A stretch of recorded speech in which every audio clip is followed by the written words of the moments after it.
اطہر صاحب آپ کسی کا مائک کھلا ہوا کسی بھائی کا. تو یہ ترتیب کے لحاظ سے بہترین کتاب جو ہے نا وہ کیا ہے؟ مسلم ہے. اور بیان کے لحاظ سے جو پسندیدہ کتاب ہے نا وہ نسائی ہے. نسائی کو آپ پڑھیں گے آپ کو لطف آئے گا. ٹھیک ہے. باقی حدیث کی پرخ کے لحاظ سے پھر بخاری کا نام آتا ہے.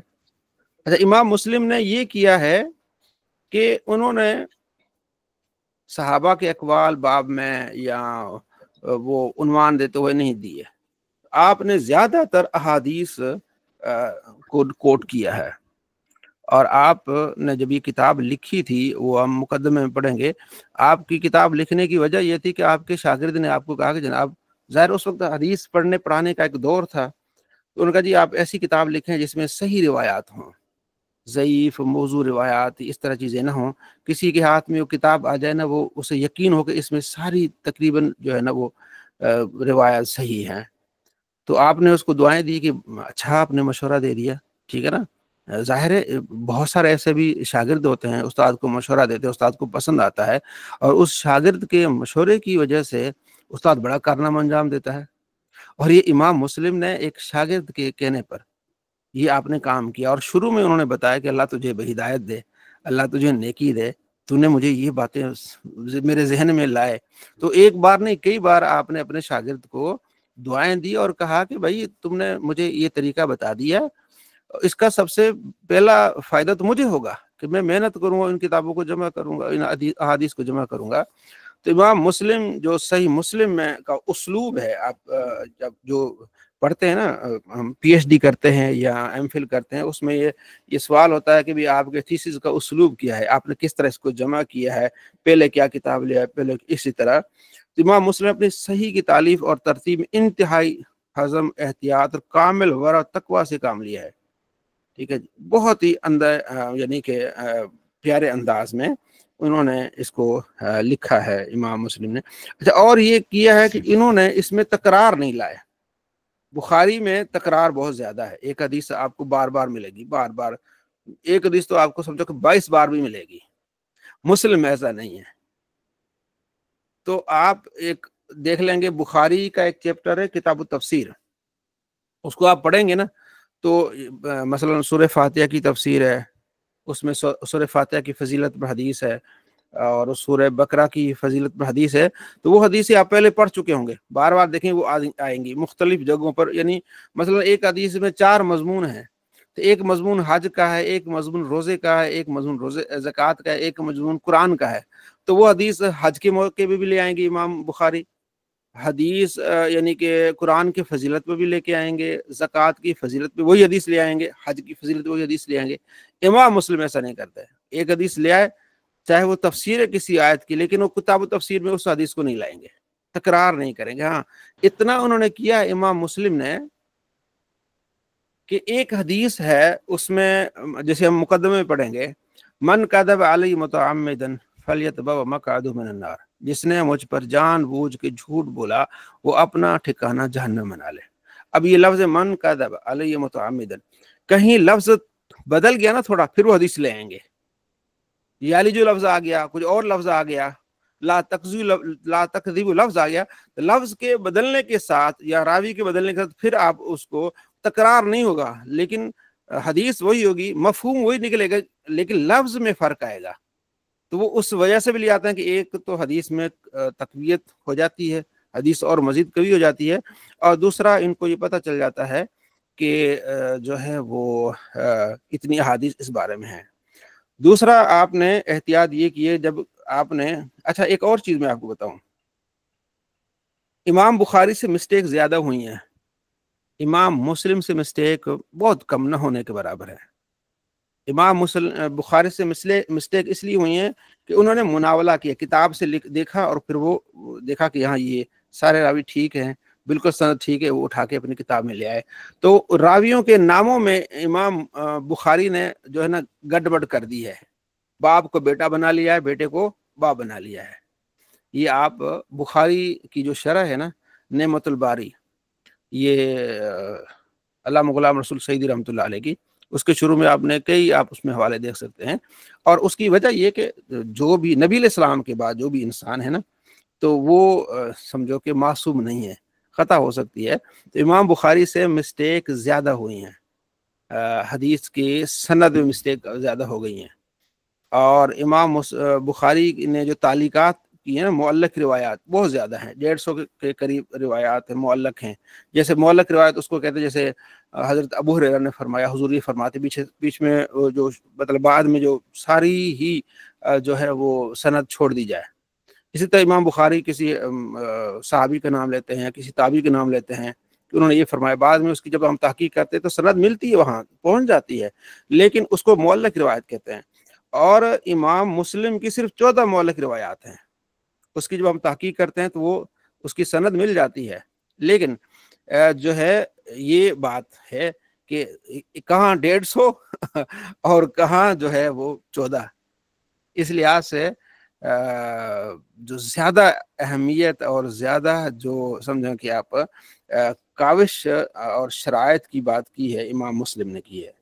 اور امام مسلم اس لحاظ سے بہت زیادہ اچھا. ایک اور چیز امام مسلم نے کی ہے، امام مسلم نے کتاب لکھ کے نا اس کے بعد ان کے زمانے میں جو محدث تھے ابو زرع، ان کو جا کے دکھاتے تھے یہ، اور کچھ محدثین کو بھی دکھاتے تھے.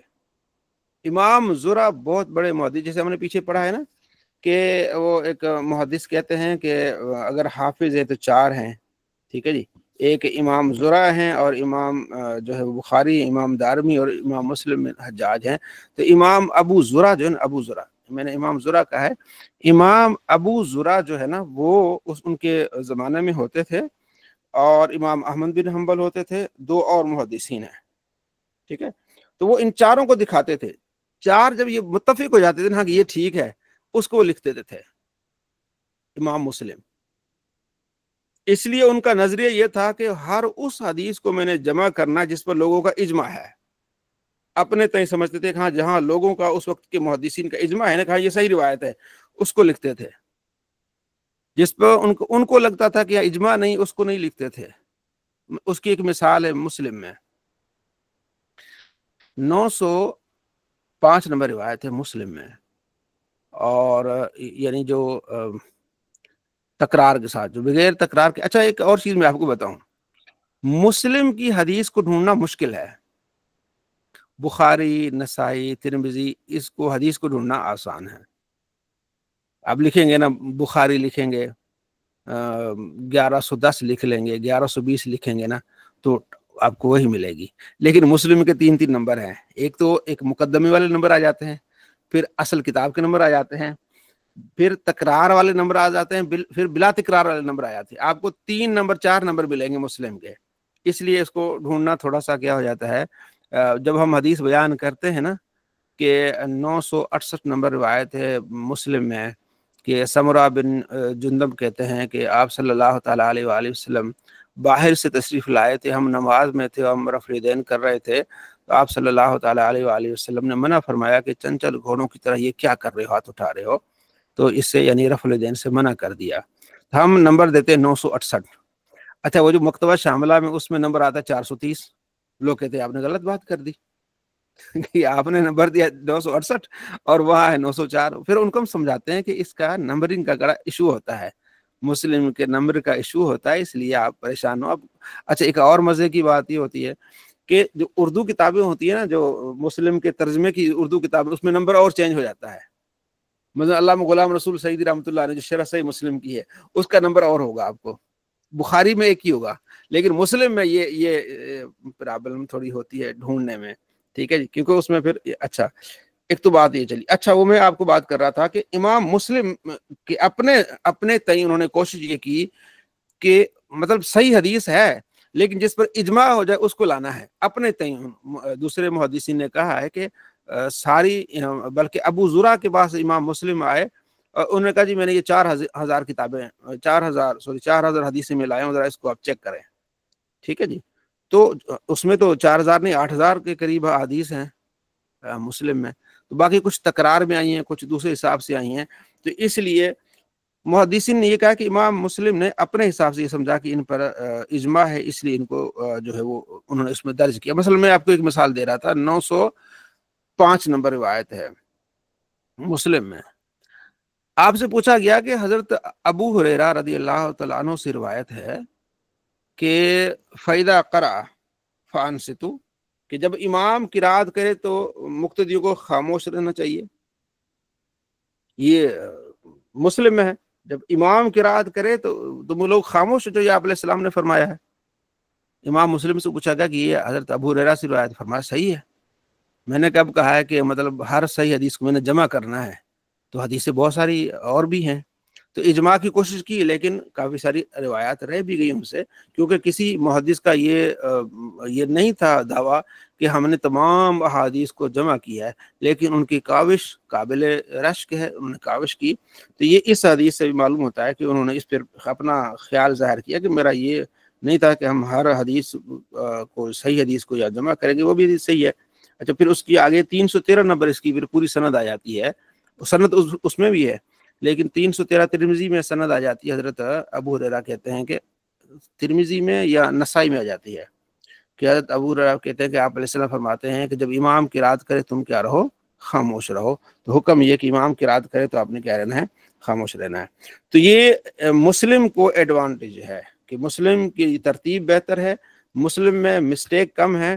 اچھا، مسلم میں امام مسلم جو امام بخاری ہے نا، وہ جیسے میں نے آپ کو بتایا نا کہ وہ کیا کرتے ہیں، وہ یعنی کہ باپ کو بیٹا بنا لیتے ہیں اور بیٹے کو باپ بنا لیتے ہیں، وہ کہیں وہ چلے جاتے ہیں، لیکن امام مسلم ایسا نہیں کرتے، بلکہ استاد کی بات کی جب انہوں نے وضاحت کرنی ہوتی ہے نا، بیچ میں یعنی ڈال دیتے ہیں۔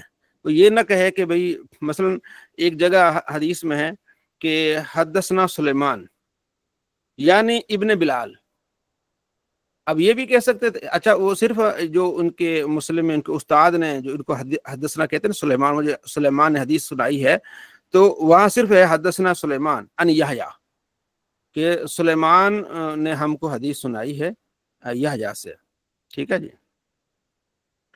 تو اب سلیمان تو بڑے ہیں، اب کون سا سلیمان ہے؟ اب یہاں پر بیچ میں انہوں نے یہ نہیں لکھا کہ سلیمان بن بلال، سلیمان بن بلال نہیں لکھا امام مسلم نے، کیونکہ کوئی کہہ سکتا ہے کہ تمہارے استاد نے تو آگے لفظ نہیں بولے تو آپ کیسے بول رہے ہیں، لکھ رہے ہیں؟ تو آپ نے کیا کیا، سلیمان یعنی ابن بلال یعنی بیچ میں ڈالا تاکہ پڑھنے والے کو پتا چلے کہ یہ امام مسلم یعنی سے اس کی تشریح کر رہے ہیں۔ اور جو آگے صرف تھا یحییٰ، تو پھر آگے لکھا یحییٰ وہو ابن سعید، وہ یحییٰ کون ہے؟ ابن سعید ہے، ٹھیک ہے۔ تو یہ امام مسلم کی احتیاط، ٹھیک ہے۔ جب امام، اچھا ایک اور چیز یہاں میں آپ کو بتاؤں، آگے ہم پڑھیں گے، دو لفظ آتے ہیں، ایک آتا ہے حدثنا اور ایک آتا ہے اخبرنا۔ باقی سمعت تو میں نے سنا، سمعنا ہم نے سنا، حدثنا زیادہ استعمال ہوتا ہے، اخبرنا زیادہ استعمال ہوتا ہے۔ تو امام بخاری کے نزدیک، امام مالک کے نزدیک بس وہ حدثنا اخبرنا میں کوئی فرق نہیں ہوتا، امام بخاری کے نزدیک حدثنا اخبرنا کے درمیان کوئی فرق نہیں ہوتا، جبکہ امام مسلم کے نزدیک یہ فرق ہے۔ اب وہ کس طرح فرق ہے؟ جب کہتے ہیں نا کہ حدثنا، ہمیں حدیث بیان کی، اس کا مطلب ہوتا ہے کہ استاد نے پڑھا اور ہم نے سنا، حدثنا اس نے ہمیں حدیث بیان کی، حدثنا ہمیں حدیث بیان کی، حدث اس نے، استاد نے، پھر آگے نام آتا ہے حدثنا سلیمان، سلیمان نے ہمیں حدیث بیان کی۔ یہ تب ہوتا ہے کہ استاد پڑھ رہا ہوتا ہے، شاگرد سن رہے ہوتے ہیں، اس وقت استعمال ہوتے ہے حدثنا۔ اور اخبرنا اس وقت استعمال ہوتا ہے کہ شاگرد پڑھ رہا ہوتا ہے، استاد کہتا ہے یہ سامنے کتاب ہے اس کو پڑھو، تو اخبرنا سلیمان، ہمیں خبر دی سلیمان نے، یہ تب ہوتا ہے اس شاگرد پڑھ رہا ہوتا ہے، استاد سن رہا ہوتا ہے۔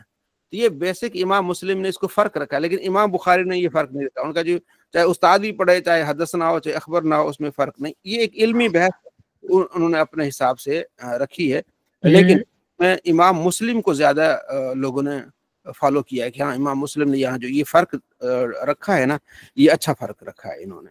اچھا، تو یہ اخبرنا جب آئے گا تو یہ پڑھنے والا مطلب شاگرد ہے، اور ہاں، اخبرنا جب آتا ہے نا امام مسلم کے نزدیک، بخاری کے نزدیک نہیں، امام مسلم کے نزدیک جب اخبرنا آئے گا نا، تو وہ ہے کہ وہ شاگرد پڑھ رہا ہے اور استاد سن رہا ہے، کیونکہ اس طرح ہوتا تھا نا کہ ساری احادیث صرف استاد نہیں پڑھتا تھا، استاد نے کتاب لکھی، رات کو محنت کی، حدیثیں اپنے استاد سے لکھی، ظاہر ہے اس نے کئی سال لگائے، پھر وہ کہتا تھا شاگرد یہاں سے پڑھو۔ ہم بھی ایسا کرتے ہیں، جب ہم دورہ حدیث کرتے ہیں نا، ہم پڑھ رہے ہوتے ہیں، استاد سن رہا ہوتا ہے، ہم پڑھتے ہیں ایک حدیث، پھر استاد اس کی کیا کرتا ہے، شرح کرتا ہے۔ اس کی ایک وجہ یہ بھی ہے کہ تھوڑا سا استاد کو ٹائم مل جاتا ہے، مطلب اتنی لمبی حدیث ہے نا، اور میں پڑھوں گا تو استاد اس میں غور خوض کرے گا، استاد دیکھے گا، سنے گا، پھر استاد اس کی شرح بیان کرے گا، اس کا مطلب یہ، اس کا معنی یہ، اس کا مفہوم یہ ہے۔ جو دورہ حدیث ہوتا ہے نا، اس میں ایسا ہی ہوتا ہے، شاگرد پڑھتا ہے اور استاد پھر سنتا ہے حدیث کو، پھر استاد حدیث کی کیا کرتا ہے، شرح کرتا ہے، اس کی وضاحت کرتا ہے۔ مدارس میں ایسا چل رہا ہوتا ہے، ٹھیک ہے۔ تو یہ پرانا طریقہ بھی، اور ایسا بھی ہوتا ہے کہ استاد پڑھتا ہے، حدیث پڑھتا جاتا ہے، اور پھر شاگرد سنتے ہیں۔ جب استاد دیکھتا ہے نا کہ شاگرد ڈھیلے ہو گئے ہیں یا ٹائم تھوڑا ہے، تو پھر استاد جلدی جلدی حدیث پڑھ کے پھر ان کی شرح کرتا جاتا ہے۔ تو یہ دورہ حدیث جب کرتے ہیں نا، تو میں نے 2 مرتبہ دورہ حدیث کیا، مجھے شوق ہی بہت تھا حدیث پڑھنے کا، تو اکثر لوگ 1 مرتبہ کر لیتے ہیں نا، تو میں نے 2 مرتبہ کیا، اور پھر بھی جاتا رہا کہ یار حدیث کو پڑھنا ہے، حدیث کو دیکھنا ہے۔ تو یہ میری کوشش تھی اور میری خواہش تھی، تو الحمدللہ اس لیے یہاں اللہ نے آپ دوست ملا دی، جس کو ہم کیا کر رہے ہیں، پڑھ رہے ہیں، ٹھیک ہے جی۔ اب ہم آگے آپ کو اسکرین پر لے کے جاتے ہیں۔ یہ کچھ چیزیں تھی جو میں نے آپ سے کوشش گزار کی۔ اب آگے آپ کو میں اسکرین کی طرف لے کے جاتا ہوں، جو ہم صحیح مسلم کا مقدمہ میں کچھ انشاءاللہ چیزیں کو ہم دیکھیں گے۔ جی بہن، السلام علیکم مفتی صاحب، کیسے ہیں آپ؟ جی الحمدللہ کل حال۔ مفتی صاحب یہ پھر سنا ہم نے یہی ہے کہ قرآن کے بعد جو درجہ ہے وہ بخاری شریف کو دیا گیا ہے، تو یہ کیا سچ بات ہے؟ ہاں، یعنی کہ صحیح کے حساب سے یہ کہ اس میں روایات کی توثیق اور تصحیح زیادہ ہے، اس حساب سے کہا گیا ہے۔ باقی ہم بات کر رہے تھے ترتیب، اور ایک بات پختہ ہے، دوسرا ہے بات کو پیش کیسے کرنا ہے، کس موقع محل پر بیت کر، حدیث تو ہے تو اس حدیث کو کس موقع محل پر پیش کرنا ہے، اور اس کی ترتیب کیسے دینی ہے، وہ جو اسلوب ہوتا ہے، ترتیب ہوتی ہے، اس ترتیب کو پھر امام جو ہے مسلم کی ترتیب کو انہوں نے لیا ہے اس بارے میں۔ اب آپ دیکھیں گے جو ہم نے مشکات پڑھی تھی نا، تو اس میں پہلی حدیث امام صاحب مشکات نے حدیث جبریل، انہوں نے پہلی حدیث جبریل پیش کی ہے، لکھی ہے۔ صاحب مشکات بہت پیاری کتاب ہے، جس کا ہم نے کورس بھی کیا ہے۔